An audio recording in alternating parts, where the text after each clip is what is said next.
I bought a car worth 100 grand with some old man's money just after my husband's funeral. Ashley and I were mentally and physically exhausted, yet Julia said this with glee. David was happily looking at the contract Julia had brought. Whose money are you talking about? What on earth is going on? I couldn't help but raise my voice in frustration. Despite the fact that Ashley and I were mourning the loss of my husband, our eldest son and his wife seemed not only unbothered but even pleased. The insurance money will be deposited, right? Plus, there should be an inheritance. Out of Julia's bag came, unbelievably, my husband's bank book. Seeing that, I burst into laughter. What's so funny? You're planning to use that to buy. I feel sorry for you because that bank book. My words, spoken between gasps of laughter, turned the faces of our eldest son and his wife pale. My name is Amanda Simpson. I was married to Chris and blessed with 2 children. Our eldest daughter Ashley and our eldest son David. Chris's family has been a line of doctors for generations. Both my father-in-law and mother-in-law have medical licenses. Chris had also been working hard since childhood to become a doctor. Drawn to Chris's hardworking and admirable character, which I got to know through a friend's introduction, we became a couple. Seeing Chris's dedication, our daughter Ashley also decided to pursue a career in medicine. Although Ashley wasn't necessarily academically gifted, she was diligent every day. As her mother, I was there to witness her efforts up close. I didn't force her to become a doctor. However, Chris was really pleased when she decided to become one by her own will. Mom, I got an A rating for the medical university. When she got an A rating from her dream university in high school, I couldn't help but shed tears at her success. No, it's not an acceptance yet. I still have to work hard without letting my guard down. I was genuinely happy to see her grow up to be such a kind and resilient person. But David, our eldest son, was quite the opposite. Born prematurely, David had always been frail, and I admit I might have been overprotective of him. But as David grew up, he got stronger and eventually caught up with his peers in physique.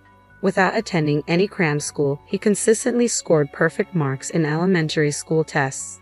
He grew up wonderfully, which was reassuring. However, the latter half of his middle school years, David started coming home with bruises every day. David, what happened to you? Those injuries. I was concerned, but David started to ignore me. They looked like bruises from fights. Maybe he got into some scuffles. He's a boy, after all.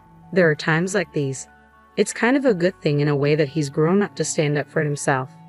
As long as he's not causing trouble for others, let him be, Chris said with a laugh. In hindsight, I should have listened to Chris and left things to some extent. However, my overprotective nature towards David made me anxious. I constantly questioned him about the fights and who hurt him, which drove him away. You're so annoying. If you ask me one more time, I'll never speak to you again. Indeed, despite Chris's advice, I kept pushing. After David's stern warning, I reflected and stopped prying. But every time one bruise healed, another appeared. All I could do was watch over him with worry. While David was certainly academically talented, he ended up spending most of his time fighting and went to a local public high school. I hoped that after he outgrew his teenage years, David would discuss his future or college plans, but he remained unchanged. Hey madam, give me some money, he demanded rudely one day.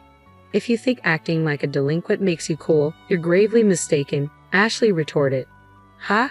What did you say? David snapped back, and it seemed like a fight was about to break out. The thought of Ashley possibly being harmed left me restless. Don't fight, please. Here, is this for lunch money? I quickly took a $50 note from my wallet and handed it to David. He clicked his tongue in annoyance and left, with Ashley glaring at him. How did it come to this? Did I spoil him too much? Every day I reflected and blamed myself. Even as his classmates began preparing for university entrance exams, David remained unchanged. Chris tried to talk to David multiple times out of concern, but David even began hurling abusive words at Chris. Well, he hasn't done anything that would involve the police, Chris would say. He has been picked up for being out late with friends more than once or twice. In the end, David neither found a job nor decided on further studies and just graduated high school. David, what are you going to do? You can do well if you study. Isn't it better to go to college now? I'm not saying you should become a doctor, but you should get a job. David wouldn't even meet my eyes when I said this. However, a year later, David, who had been jobless and staying at home, approached me. Hey, he said. I thought he might be asking for money again. But when I turned to look at him, David continued, I'm having the kid. I'm getting married. I was left speechless from the shock. David continued, "But I'll start working. Can my wife and I live here?" "Wait, I still don't fully understand the situation. Let's discuss this with your father first." That night, Chris, David, and I had a conversation. We, as parents, came to terms with David's decision to work and his determination to welcome a child and wife. We decided to accept this new family. On the day we were to meet her, Chris, Ashley, and I waited at home. David had gone to fetch her. "He's late, isn't he?" I remarked. Even after the promised time of 1 o'clock, the two hadn't shown up. We worried that they might have had an accident. We tried reaching out but couldn't get in touch. Contrary to our anxiety, the two casually appeared just before 3. "We're back." "Wow, this place is massive. It's like a mansion." "Oh, nice to meet you. I'm Julia," she said. I was taken aback by the woman David had brought home. Despite claiming to be pregnant, she wore high heels, a short skirt that seemed chilly, and had long, shimmering, pointed nails. In her hand was a plastic bag from a baby goods store, and she greeted us with surprising words. "Nice to meet you. I'm David's mother. Really, you're prettier than what David described." "Nice to meet you, Amanda." Her behavior lacked any semblance of manners, and I was simply stunned. "Where's my room?" she asked. "Oh, we haven't decided yet," I replied. "Okay, I'll just leave the baby stuff in the living room then." With that, Julia entered the house and headed to the living room. She then greeted Chris and Ashley with the same casual tone. The checkout line was so long. "Sorry for being late. You all waited, right?" Returning to the living room, Julia addressed me, Chris, Ashley, and I could only exchange glances without saying a word. "Are you all nervous? Just relax, okay? Chill out." We were simply astounded by her words. We thought today was just a greeting, but Julia came in, placed a ton of luggage in the living room, and acted like she owned the place. Afterward, I greeted Julia again. She was 22 years old and apparently worked part-time at a bar. As a child, her parents divorced and she was raised by her father. However, he later disappeared, and she seems to have grown up in a children's home. I understood it must have been tough without any family, but there are kids who turn out well despite that. I don't think one's circumstances can be an excuse for rudeness. Then Ashley talked to Julia as she discussed her past. "How many weeks pregnant are you now? I noticed earlier that you're wearing high heels. Your belly doesn't seem to be showing yet, but it's dangerous." I felt relieved after Ashley kindly said that. Then on Julia's behalf, David spoke up. "Right, I thought the same, but Julia apparently only has heeled shoes. Buy her some, madam." Suddenly, the conversation shifted to me, and I was taken aback. "Oh, don't be so surprised. You probably don't know my taste, right? If you give me money, I'll choose for myself." I was at a loss for words at Julia's lack of hesitation. Ashley shouted at the two of them, "Why should Mom buy it? Why don't you, David?" "But the baby inside me is her grandchild, isn't it?" Julia retorted. "So what? It's your child?" Ashley shot back. "Scary. Is this what a sister-in-law is like?" "Hilarious," Julia said, mocking her. Ashley was furious at that remark, while Chris just kept silent, his mouth shut tight. What kind of attitude is this? She seems to be looking down on us even though we just met. However, we have to live together from now on. It wouldn't be wise to fight now. Over time, I believe her maternal instincts will grow and she'll change. When that time comes, she should naturally stop wearing heels and remove her nails. That's all I can hope for. Ashley, being a doctor, was particularly concerned about Julia's lack of parental awareness and said sharply, "Anyway, make sure you earn and buy your shoes before your belly gets large. Also, remove your nails. If you can't get a pulse oximeter on, they'll forcibly remove them." With that, she stormed out of the living room and locked herself in her room. Julia seemed to be mocking Ashley, but then laughed when David said, "Don't worry about her. She's just jealous because I got married before her." Then our life together began. Julia went to work but didn't help around the house. She just slept all day on her days off, using her pregnancy as an excuse. David, as he declared, started working but kept quitting after arguments and then looked for other part-time jobs. The constant job changes were quite headache-inducing, but Chris said nothing about David and Julia. It seemed he had given up on them. Then something unexpected happened. With the baby items ready and the birth of our grandchild just a month away, Chris collapsed at the hospital where he worked. Despite immediate treatment, he couldn't be saved. Even with all the challenges, I had hoped for an increase in family members. I never imagined parting with Chris before that. I was so devastated that I couldn't believe it myself, and Ashley supported me. Inspired by Ashley, I tried to act strong and managed to hold the funeral.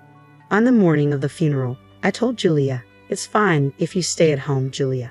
Your belly is large and it must be hard for you." "Really? Okay, I'll stay home," she replied. In our region, it's customary not to let pregnant women attend funerals. Even without that tradition, she was about to give birth, so I said that out of concern. Julia gladly accepted my offer. It was my suggestion, and I was okay with it, but I headed to the funeral feeling a bit uneasy. David, who arrived late, seemed worried about Julia and was texting her. I did warn him once, but since the baby could come at any time, I decided to let it slide, except during the funeral. After the funeral, when I got home, I was exhausted both mentally and physically. In the living room, Ashley and I were discussing dinner in a daze. Julia came down from the second floor and handed some documents to David. "Tired, huh? Did your old man make it to heaven?" she said, laughing. David laughed as well. "Might be hell," he replied. "You guys just came back from the funeral. What are you even saying?" Ashley was furious, but I didn't have the energy to get angry anymore. "Come on, Ashley, just go with it," Julia said, pointing at the documents she had given to David. Ashley and I naturally looked at those papers. "What's that? What do you mean, go with it?" The heat of the moment left us bewildered and concerned. "I used Chris's money to buy a car worth 100 grand, Julia declared, holding up some documents. Ashley and I stared in disbelief while David looked on happily. "Whose money? What on earth are you talking about?" I raised my voice out of frustration. Chris had passed away, and while Ashley and I were grieving, the couple seemed pleased instead of saddened. "We get the insurance money, right? And there should be an inheritance," Julia said, pulling out a bank book from her bag. "Dad's bank book? Julia, did you steal it when we were out?" "That's a rude thing to say. We live together, so it's not stealing. Plus, I learned where the bank book was from David, right, David?" Julia responded defiantly. It seemed David was an accomplice. What a pitiable eldest son he was. I hadn't anticipated this at all. I looked dejectedly at the bank book in Julia's hand. Chris's name was clearly written on it, but upon a closer look, I noticed something odd. When I realized the cause of the inconsistency, I couldn't help but burst into laughter. Once I started laughing, I couldn't stop. It had been a long time since I laughed so hard. Julia frowned at my uncontrollable laughter. "What's so funny? Have you lost your mind, madam?" David hurled insults at me, but I wasn't even mad anymore. All this time, I thought David was smart, but I was wrong. I felt sorry for the foolish couple. "Let's see, you wanted to buy a car, right? Have you signed the contract? Are you going to use that money? I feel sorry for you. Did you see the balance in that bank book?" Upon hearing my words, David hastily took the bank book from Julia and opened it. "What the hell? There's only $3 in here." The couple looked at the bank book in shock. Yes, that bank book was set for closure, and the balance had already been withdrawn. "This is a joke. There's supposed to be an inheritance. Where is it? And the insurance money should be deposited too." David was furious, and Julia echoed him. "Yes, there's an inheritance and insurance money. Both of my parents-in-law passed away early, and Chris had a lot of inherited and accumulated assets. Notably, Chris wasn't just a doctor, he also owned several hospitals. His total assets amounted to $1 million. However, those were assets he had built, not things he owned. Most of his assets have been donated and are now gone. The medical fees he received from patients, he wanted to use them to help other patients." "What? Didn't you know? He made a large donation, and it was in the newspapers." Hearing this, David began to tremble. He never showed interest in family matters and didn't read the newspaper, so his ignorance wasn't surprising. Moreover, the remaining money is managed in an online bank. I can't access it until we complete the inheritance procedures. Anyway, what about the insurance money? When will it be deposited? Julia rushed, grabbing the bank book and approaching me. Ashley, standing next to me, began to laugh. "Don't you know, insurance money is not deposited into the account of the deceased but to the beneficiary's account. It'll be transferred to my account and my mother's," Ashley explained, chuckling. Hearing this, Julia's bank book slipped from her hands. David looked dumbfounded, and Ashley and I exchanged glances, stifling our laughter. What am I going to do now? I've already signed contracts, added so many options, and they told me I can't cancel. "Mom, please, just this once, lend me some money." David knelt beside the distraught Julia. It had been so long since he called me Mom that it felt unfamiliar, as if a stranger was asking for a favor. I don't know. Figure it out yourselves. I pushed them away coldly. Today, I couldn't forgive the actions of my eldest son and his wife. I'm sure Chris felt the same. Mom, you must be tired. Let's go to bed, Ashley suggested. Yes, I'm not in the mood for dinner either, I added. Ashley and I stood up, ignoring the two who were sweating in the living room, and headed to the bedroom. It seemed that during the funeral, David had been communicating with Julia about a deal. I thought they were concerned about their health, but it seemed the car was more important than their unborn child. In his lifetime, Chris always said he didn't want to leave a single penny to David and Julia. As planned, the insurance money was transferred to Ashley and me. Chris died young, and David, even after starting a family, remained unreliable. Chris had thought about what might happen after his death and even left a will. According to the will, the real estate, most of the remaining cash, and the hospital were left to me. Ashley was nominated as the successor to this hospital and bequeathed his personal investments. David was given a large piece of land in the countryside. As we opened the will and heard its contents, Julia said, "So, can't we sell the land and buy a car?" Listen to the end. I interrupted Julia and continued reading. With that land and some of the cash, take $100,000 for building a house and leave this home. What does that mean? Julia asked in confusion. We were at the probate court. The will has been validated and carries full legal force. It means exactly what it says. You get the land and money to build a house. You should be grateful, but this house should eventually belong to David, the eldest son, right?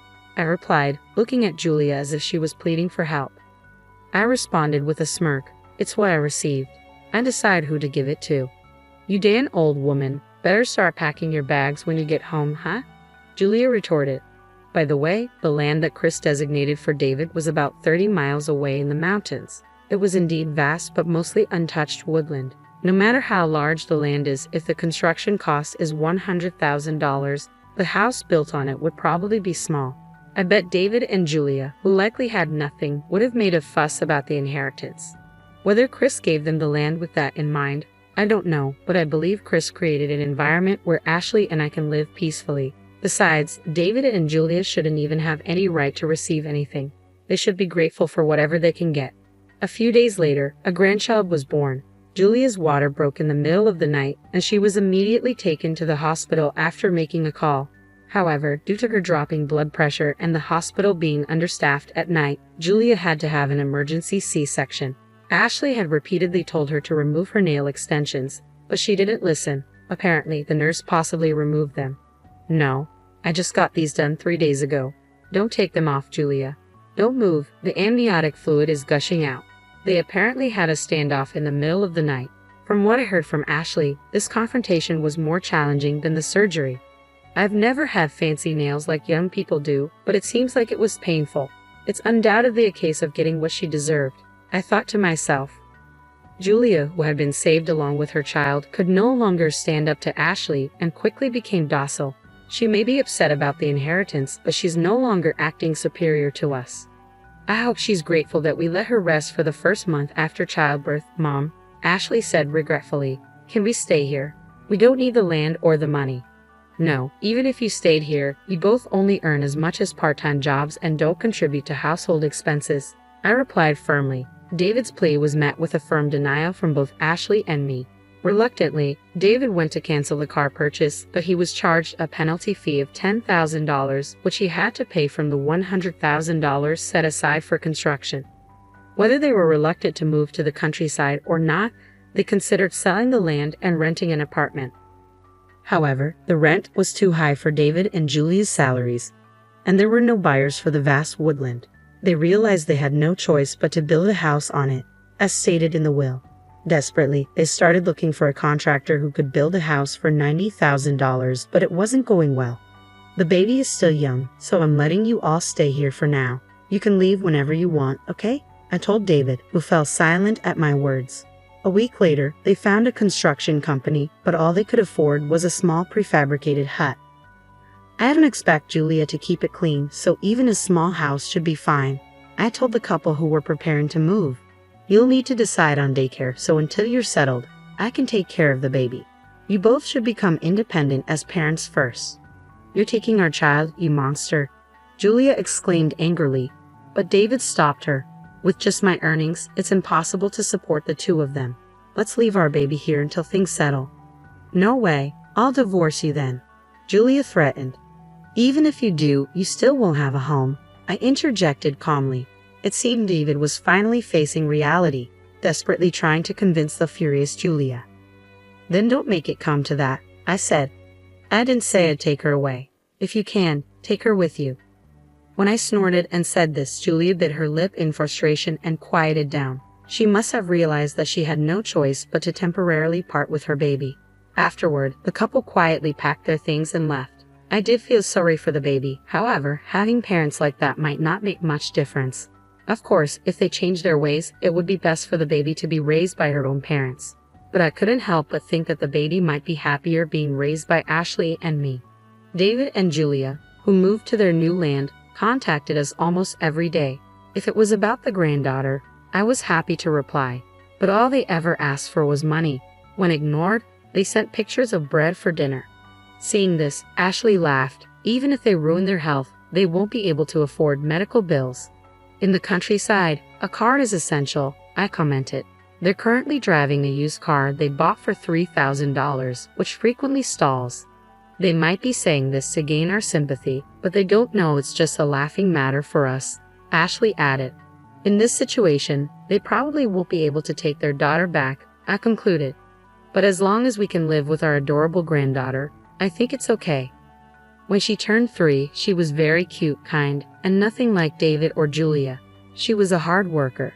Ashley bought her a number puzzle, and she eagerly learned numbers and could already read letters.